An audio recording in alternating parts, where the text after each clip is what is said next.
সারা পৃথিবীর সব মুসলমান যুবকদেরকে, সৌদি আরবে যদি থাকেন তো সৌদি আরবের শত যুবক আমি দেখলে আশ্চর্য হই, ওরা যে গেঞ্জিটা পরে সেই গেঞ্জিটা হচ্ছে মেসির 10 নম্বর গেঞ্জি।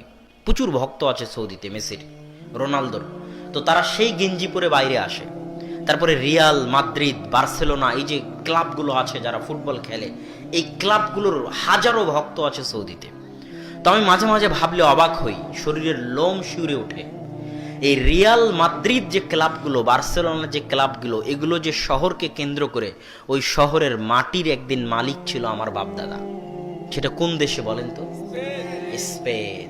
সৌদির যে মুসলিম যুবকগুলো ওই বার্সেলোনার মেসি আর ওই রিয়াল আর মাদ্রিদ যে ক্লাবগুলোকে নিয়ে লাফাঝাফা করতেছে, আনন্দ করতেছে, আরব বিশ্বের যে যুবকগুলো তারা জানে না যে এই ক্লাবগুলো যে মাটিতে আছে, এই মাটির মালিক তাদের বাপদাদা ছিল।